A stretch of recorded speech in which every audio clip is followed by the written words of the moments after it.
اس قدر اولاد کیسی ہو جاتی ہے؟ ہم لوگ اچھے لوگ نہیں ہیں، ہم لوگوں نے ماں باپ کو پہچانا نہیں ہے۔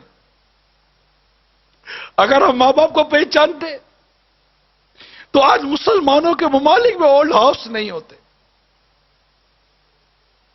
بوڑھے ماں باپ وہاں پر اپنے اولادوں کو دیکھنے کے لیے ترستے نہیں۔ آج بوڑھے ماں باپ ترستے،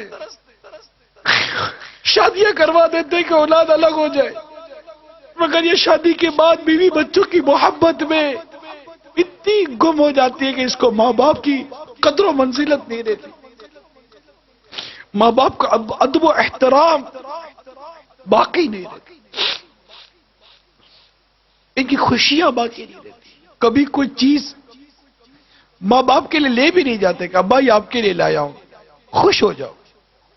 باپ کو جو چیز پسند تھی کبھی بھول کر تو صبح یا دوپہر یا رات میں لے جاؤ، ابا پوچھے بیٹا کیسے ہے؟ کہ ابا جان یہ میں بازار سے نکلا تھا، میں نے دیکھا آپ کو بہت پسند ہے، میں آپ کے لیے لایا ہوں، اور آؤ دونوں مل کر بیٹھ کر کھاتے ہیں۔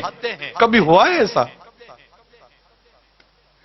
باپ جب نکلتا تھا تو آپ کی پسند کا پھل لاتا تھا کہ میرے بیٹے کو آم پسند ہے، نہیں میرے بیٹے کو کیلا پسند نہیں، میرے بیٹے کو سیب پسند ہے۔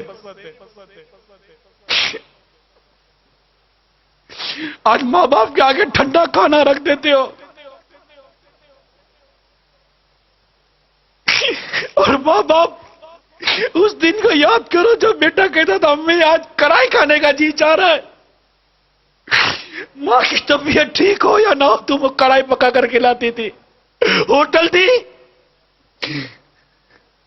وہ ماں کو باورچی نہیں تھی،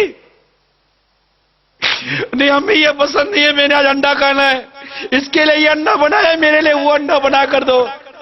تمہیں دو قسم کے انڈے بنا کر تمہاری ماں کھلاتی تھی۔ آج تو گھر کا سامان لاتے ہو تو بیوی بچوں کے لیے چھپا کر لاتے ہو کہ ماں باپ دیکھ نہ لے، کہ ماں باپ یہ سامان دیکھیں گے تو کہیں گے بیٹا کہاں سے لائے ہو؟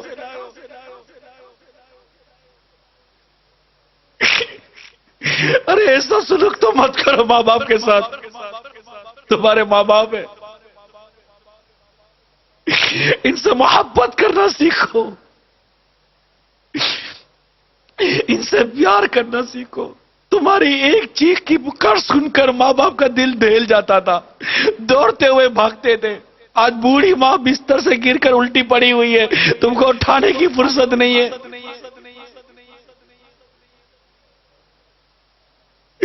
ماں سو نہیں سکتی صحیح، میں تیری خدمت کروں کہ کام کروں، لیکن تمہاری ماں نے تم کو کہا تھا کہ بیٹا میں باورچی میں کھانا پکاؤ کہ تیرا خیال رکھوں۔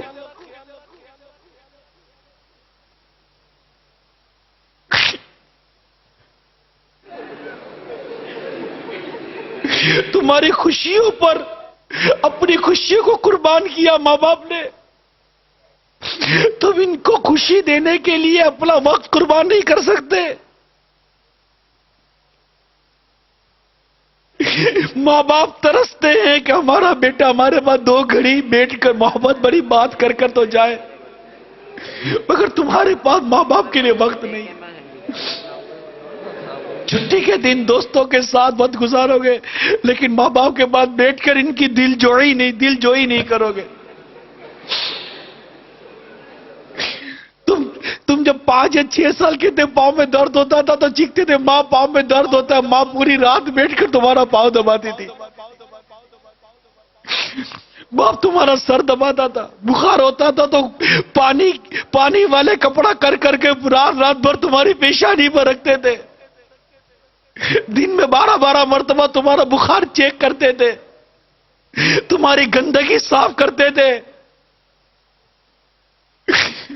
آج اس ماں باپ کو ڈاکٹر کے پاس لے جانا، تمہارے پاس ڈاکٹر پر لے جانے کی فرصت نہیں ہے۔ ماں باپ اپنا سامان بیچ کر اپنا علاج کروا رہے ہیں،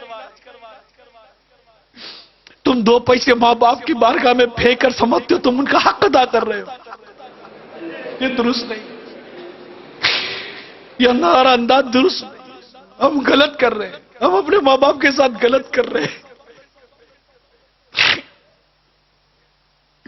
اللہ ہم سب کو ہمارے ماں باپ کی قدر کرنا نصیب فرما دے، ان کی عزت کرنا نصیب فرما دے، ہمارے ماں باپ کا احترام کرنا نصیب فرما دے۔ اگر ہماری پرورش میں، ہماری تربیت میں اگر ماں باپ کی طرف سے اگر کوئی کمی ہے بھی تو یہ اللہ اور ہمارے ماں باپ کا معاملہ ہے، ہمارا نہیں ہے۔ ہمیں حکم ہے ماں باپ کی فرما برداری کرنے کا، خدمت کرنے کا، اطاعت کرنے کا، ان کو راضی کرنے کا، جہاں تک شریعت نے ہم کو اجازت دی ہے، مگر ہم ایسا نہیں کر رہے۔ بیٹی کو کتنی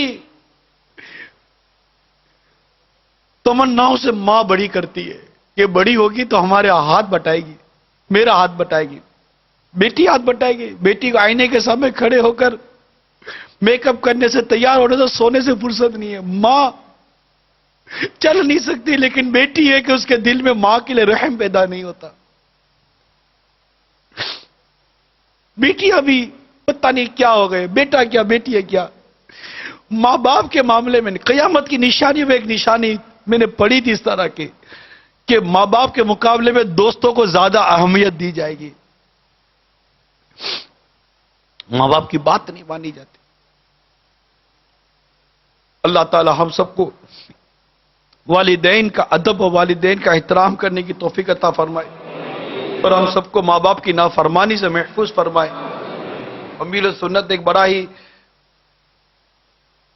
عبرت والی بات نقل کی ہے۔ آپ فرماتے ہیں